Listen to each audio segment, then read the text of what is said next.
Hello friends, welcome to my channel doctor Atiya. आज का मेरा टॉपिक रहेगा हेपेटाइटिस बी वायरस के बारे में। देखिए, इसके बारे में मैं ऑलरेडी अपनी वीडियो बना चुकी हुई हूँ, इंग्लिश में भी है और हिंदी में भी है। तो आज मैं थोड़ी सी आपके साथ और इन्फॉर्मेशन शेयर करना चाहती हूँ हेपेटाइटिस बी वायरस के बारे में कि इसके बारे में हमें और क्या ऐसी डिटेल्स है जो कि हमारे लिए जानना बहुत ज़रूरी है। देखिए, आज का जो मेरा टॉपिक है हेपेटाइटिस बी वायरस का, तो उसमें मेरा ये डिस्कशंस रहेगा कि इस बॉडी में हमारी इन्फेक्शंस होती कैसे हैं, कितने परसेंट चांसेस होते हैं कि रिकवरी होने के, कि जिससे कि हम हेपेटाइटिस बी वायरस से बच सकते हैं, और लीवर कैंसर होने के कितने परसेंट चांसेस है जो कि हमारे बॉडी में इस तरह की प्रॉब्लम जो क्रिएट हो जाती है हेपेटाइटिस बी के कारण। देखिए, हेपेटाइटिस बी का जो वायरस है ये लिंक किसके साथ है? ऑर्गन, हमारा एक बॉडी का बहुत इंपॉर्टेंट ऑर्गन है जो कि लीवर है। और लीवर ही हमारा बॉडी का एक ऐसा कमांडर है जो कि पूरी बॉडी को हमें कंट्रोल करता है, हमारा मेटाबॉलिज्म एक्यूरेट करता है, हमारी बॉडी की इनपुट आउटपुट ये सब चीज़ों को एक्यूरेट फॉर्म में लेकर आता है। अगर लीवर में किसी भी तरह की कोई भी प्रॉब्लम आई तो हमारी बॉडी का सिस्टम सारा डिस्टर्ब हो जाता है। अगर बॉडी का सिस्टम डिस्टर्ब हो गया, हमारा सोलर प्लेक्सस डिस्टर्ब हो गया, तो हमारी डेली की रूटीन भी बहुत ज़्यादा डिस्टर्ब हो जाती है। अब हम अपने पॉइंट पे आए हेपेटाइटिस बी के वायरस के बारे में। हेपेटाइटिस बी का वायरस बेसिकली है कि लीवर में एक इन्फेक्शन का हो जाना, यानी कि लीवर में किसी भी कारण से इन्फेक्शन होना, वो जो कॉजेज है वो मैं आपके साथ डिस्कस जरूर करूंगी। तो जो बेसिकली हेपेटाइटिस बी का वायरस है, लीवर में इन्फेक्शन होने के कारण ही हमारी बॉडी में ये प्रॉब्लम आती है। और जो हेपेटाइटिस बी का वायरस है ये हमारी बॉडी में ट्रांसफर कैसे होता है? Via blood. ये ब्लड बोर्न डिजीज है, यानी कि ब्लड के थ्रू हमारी बॉडी में ट्रांसफर होता है। और ट्रांसफर होने के बहुत सारे रीजंस है, यानी कि अगर आप कोई हेल्दी पर्सन हो, आपके अराउंड कोई भी हेपेटाइटिस बी वायरस का कोई संक्रमित व्यक्ति है, तो अगर उसको हेपेटाइटिस बी का वायरस है, अगर वो उसका ब्लड, यानी कि अगर आपको ब्लड की जरूरत है, आपको ब्लड एज अ डोनर हो, आपको कोई ब्लड चाहिए, तो अगर हेपेटाइटिस बी वायरस का जो पर्सन है अगर वो आपको ब्लड देता तो आपकी बॉडी में भी हेपेटाइटिस बी का वायरस हो सकता है। सेकेंड, अगर आप किसी भी तरह से कोई इन्फेक्टेड पर्सन है जो हेपेटाइटिस बी वायरस है, तो सेम रिलेशंस में ऑपोजिट जेंडर में अगर रिलेशंस भी क्रिएट करते हैं तो उसके दौरान भी आपकी बॉडी में हेपेटाइटिस बी का वायरस एंटर हो सकता है। और जैसा कि मैंने आपको बताया कि ये ब्लड बोर्न डिजीज है। अब जो वाया रिलेशंस में इसमें क्या कि हमारी बॉडी के कुछ ऐसे फ्लूइड्स भी होते हैं, उसमें भी ये वायरस हमारी बॉडी में होता है। तो वाया फ्लूइड भी ये एक्सचेंज होने से भी हमारी बॉडी में हेपेटाइटिस बी का वायरस एंटर हो जाता है, जिससे कि हमारी लीवर की प्रॉब्लम आनी शुरू हो जाती है। सेकेंड, अगर आप किसी भी तरह का आपके पास कोई हेपेटाइटिस बी का वायरस है, अब कैसे नहीं होता, तो ये भी हमारे लिए जानना बहुत जरूरी है। देखिए, कोई व्यक्ति है जो कि खाना पीना अपना आपका सेम फैमिली मेंबर है, अगर उसका आप जूठा खाना भी खाते हैं तो उसके थ्रू ट्रांसफर होते हैं? नहीं होता। इवन उसके कपड़े भी अगर आप एक्सचेंज करके पहनते हो तो भी नहीं होता, हाथ मिलाने से नहीं होता, गले मिलने से नहीं होता। ये वाया ब्लड बोर्न डिजीज और हमारी बॉडी के कुछ ऐसे फ्लूइड्स होते हैं जो कि बॉडी टू बॉडी जब ट्रांसफर होते हैं तभी हमारी बॉडी में हेपेटाइटिस बी वायरस एंटर होता है। और इवन जो हेपेटाइटिस बी का वायरस है, अगर आप किसी हॉस्पिटल्स में जा रहे हो, किसी प्राइवेट क्लिनिक्स पे जा रहे हो या गवर्नमेंट हॉस्पिटल्स में जा रहे हो, तो बहुत सारी छोटी छोटी ऐसी मिस्टेक्स भी हो जाती है जो कि बाय मिस्टेकली नीडल प्रिक हो जाती है। अगर वही नीडल हेपेटाइटिस बी वायरस के पेशेंट्स को प्रिक हुई तो वही हेल्थी पर्सन्स को अगर प्रिक होती तो वो हेल्थी पर्सन्स में भी हेपेटाइटिस बी का वायरस एंटर हो जाता है। तो देखिए, हेपेटाइटिस बी का जो वायरस है लेकर चले कि बहुत डेंजरस कंडीशंस है, अगर हम लेके चले नहीं है तो नहीं भी है, तो वो डिपेंड करता है हमारी बॉडी के सिस्टमैटिकली कि हमारी बॉडी के जो सिम्टम्स है वो असिम्टोमेटिक है या सिम्टोमेटिकली है। तो ये सब चीज़ें भी हमारे लिए जानना बहुत ज़रूरी है। देखिए, हेपेटाइटिस बी का जो कि मैंने आपको लेक्चर स्टार्ट करने से पहले बताया कि हमारी बॉडी में लीवर एक ऐसा ऑर्गन है जो कि पूरी बॉडी को कंट्रोल करता है, और हेपेटाइटिस बी का जो वायरस है वो लीवर को ही बेसिकली अफेक्ट करता है। और इसका जो वायरस होता है अगर आपकी बॉडी में एंटर हो गया तो इसके जो सिम्टम्स आपको इंस्टेंट नहीं पता चलते। After 6 months, after 7 months, after 8 months आपकी बॉडी में कुछ भी आपको प्रॉब्लम हो सकती है। अभी तो मैं हेपेटाइटिस बी वायरस के बारे में बात कर रही हूँ। वैसे जो हेपेटाइटिस है वो 5 टाइप्स का होता है: hepatitis A, hepatitis B, hepatitis C, hepatitis D and hepatitis E.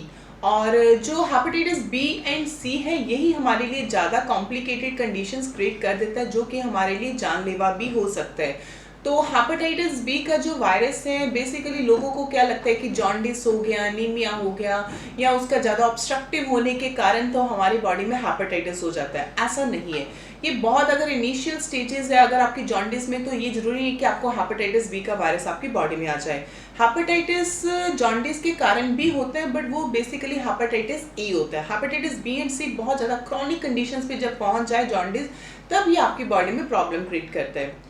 और कुछ टाइम पे क्या होता है कि अगर आपकी बॉडी की इम्यूनिटी बहुत ज़्यादा स्ट्रांग है, यानी कि हम बार बार यही बात करते हैं कि आयुर्वेदा में कि हमारी बॉडी की जो 8वीं धातु है ओज, यानी कि इम्यूनिटी, अगर हमारी बॉडी की इम्यूनिटी बहुत स्ट्रांग है तो हमारी बॉडी में किसी भी तरह का कोई भी वायरस अगर एंटर करता है, जो हमारी बॉडी के जो एंटीबॉडीज सिक्रीट होते हैं, तो जो बॉडी का जो फॉरेन पार्टिकल हमारी बॉडी में एंटर हो उसके साथ फाइट करके उस वायरस को वहीं पे खत्म कर देता है। और आज के टाइम पे अगर हम बात करें तो इस टाइम पे कोरोना वायरस भी बहुत ज़्यादा मार्केट में इस तरह से स्प्रेड हो चुका हुआ है। मेरा पॉइंट यही है कहने का कि अगर आपकी बॉडी की इम्यूनिटी स्ट्रांग है तो किसी भी तरह का कोई भी वायरस हो, अगर वो आपकी बॉडी में एंटर होता है तो आपकी बॉडी के जो एंटीबॉडीज अच्छे से सिक्रीट हो रहे हैं तो वो वायरस को वहीं पे खत्म कर देता है, तो आपकी बॉडी में वायरस एंटर होने की कंडीशंस पैदा नहीं करता।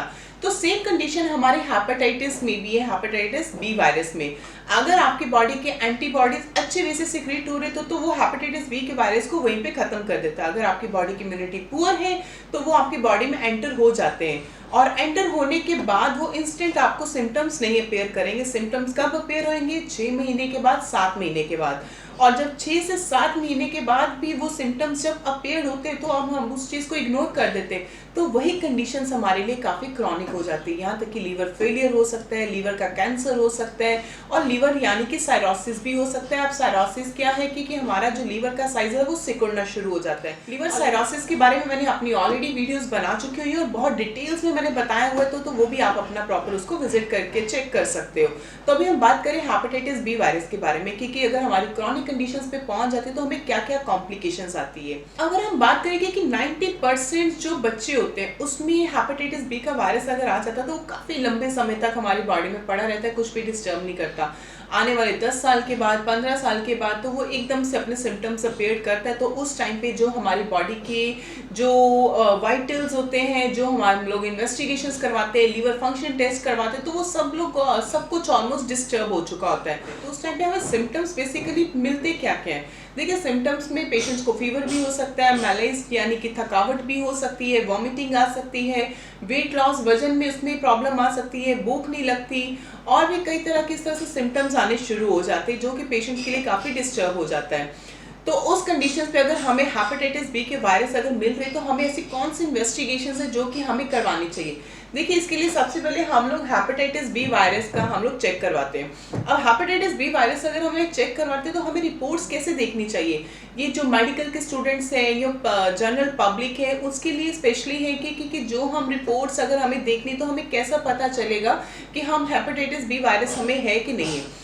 देखिए, जो हेपेटाइटिस बी का वायरस होता है उसके कई पार्ट्स होते हैं। उसका सरफेस पार्ट होता है, एनवेलप पार्ट होता है और कोर पार्ट होता है। अब आपका जो हेपेटाइटिस बी वायरस आप चेक करवा रहे तो जो आपका वायरस है वो किस पार्ट पे ज़्यादा है, सरफेस पे है, एनवेलप पे है या कोर पे है, वो आपको रिपोर्ट से क्लियर हो जाएगा। कि आजकल बच्चों को हम लोग हेपेटाइटिस बी की वैक्सीनेशन लगाते हैं, और ये जो वैक्सीनेशन है ये ऑलमोस्ट 2000 से ही स्टार्ट हुई है। तो पहले टाइम पे ये वैक्सीनेशंस नहीं होती थी, हमारी बॉडी की इम्यूनिटी इतनी स्ट्रांग होती थी कि बॉडी में किसी भी तरह का कोई भी वायरस आ जाता तो हमारी बॉडी के एंटीबॉडीज उसके साथ फाइट करते थे और उसको वहीं पे खत्म कर देते थे। बट आज के टाइम पे इम्यूनिटी कम होने के कारण हमें कई तरह की वैक्सीनेशन अपनी बॉडी को देनी पड़ती हैं आर्टिफिशियली।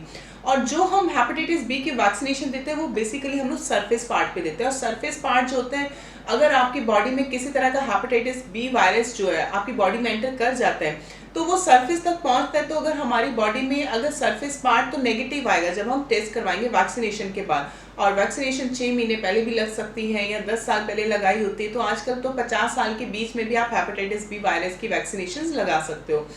तो टेस्ट की बात हो रही थी कि हमें टेस्ट देखना कैसे है। अगर आपने वैक्सीनेशन ली हुई है तो जो आप अपना टेस्ट करवाएंगे तो हेपेटाइटिस बी सरफेस यानी कि सरफेस पार्ट आपका नेगेटिव आएगा। तो पॉजिटिव क्या आएगा? Anti hepatitis surface antigen. तो उस पार्ट पे हमें क्लियर हो जाएगा कि आपके सरफेस पार्ट पे हेपेटाइटिस बी का वायरस एंटर हो चुका हुआ है, तो उस चीज़ के लिए हमें उसका ट्रीटमेंट लेना पड़ेगा।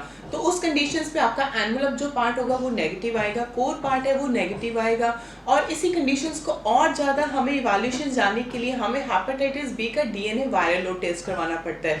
तो डीएनए वायरल लोड में आपकी जो रेशियो है वो हम ये चेक करते हैं कि जैसे 1 ml ब्लड हमने लिया उसमें हमारी बॉडी में जो हेपेटाइटिस बी का वायरस है वो कितना रेस्ट कर चुका हुआ है। कि यानी कि 1 ml में 10,000 वायरस है या 20,000 वायरस है, तो वो चीज़ें हमें देखनी होती है। तो 10,000, 20,000, 1 लाख तक भी आपका वायरस बॉडी में पैदा हो सकता है। स्टार्टिंग में कुछ पेशेंट्स में तो हेपेटाइटिस बी का जब पॉजिटिव आ भी जाता है तो पेशेंट्स को कुछ सिम्टम्स अपीयर नहीं होते, यानी कि वो बहुत हेल्दी फील करता है। तो उस कंडीशंस में हमें पेशेंट्स को थोड़ा सा ऑब्जर्वेशंस पे रखना पड़ता है और उसको कुछ एंटीवायरल ड्रग्स देनी पड़ती है, जो कि उसकी बॉडी में से जो हेपेटाइटिस बी का वायरस है वो आने वाले समय में उसके लिए ज़्यादा कॉम्प्लिकेट ना करे।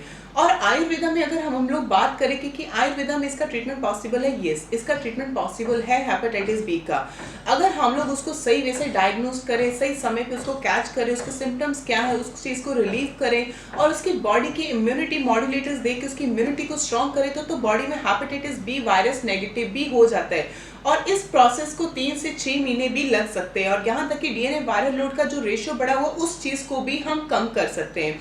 ये डिपेंड करता है कंडीशंस के ऊपर। तो उसी कंडीशंस में हमें पेशेंट्स के साथ साथ हमें लीवर के फंक्शंस भी देखने पड़ेंगे। लीवर के फंक्शंस में यानी कि उसका सीरम बिलीरुबिन, एलानिन फॉस्फेट्स यानी कि एसजीओटी का भी लेवल हमें स्टेप बाय स्टेप चेक करना पड़ेगा कि कहीं वो ज़्यादा हायर स्टेज पे तो नहीं पहुंच रहे। तो ये सब चीज़ें हमें ओवरऑल सारा रूल आउट करके हमें पेशेंट्स को ट्रीटमेंट देते हैं। और सेकेंड्स अगर हम लोग यही चीज़ें अगर ज़्यादा इग्नोर कर देते हैं, हम लोग नहीं टाइमली ट्रीटमेंट ले पाते, तो आने वाले टाइम पे यही लीवर का cancer, liver cirrhosis, liver failure, तो यहाँ तक कि लीवर को बिल्कुल ख़राब कर देते हैं। और आज के टाइम पे लीवर ट्रांसप्लांटेशन करना बहुत ईजी टास्क नहीं है और इवन जल्दी लीवर का डोनर कोई मिलता भी नहीं है। तो मेरी आपसे यही एडवाइस रहेगी कि अगर आप या आपके कोई भी फैमिली मेम्बर्स या आपके नियर डियर कोई भी है, अगर वो कोई भी हेपेटाइटिस बी वायरस से ग्रस्त है, तो आयुर्वेदिक ट्रीटमेंट एक ऐसा प्रोसेस है जिससे कि आप पेशेंट्स की जान को बचा सकते हैं। देखिए, एलोपैथी की हम बुराई नहीं करें, एलोपैथिक ट्रीटमेंट भी अच्छा है, बट वो इमरजेंसी ट्रीटमेंट है कि आप सिम्टोमेटिकली उसको रिलीव कर सकते हैं, बट परमानेंटली क्योर करने के लिए आपको आयुर्वेदा में ही आपको विश्वास रखना पड़ेगा और आयुर्वेदा में ही इस चीज़ का ट्रीटमेंट पॉसिबल है। अगर आपके भी किसी भी तरह से अगर आप इस प्रॉब्लम से ग्रस्त हैं तो नीचे दिए गए नंबर पर आप मुझे संपर्क कर सकते हैं और अपनी प्रॉब्लम का समाधान पा सकते हैं। Thank you.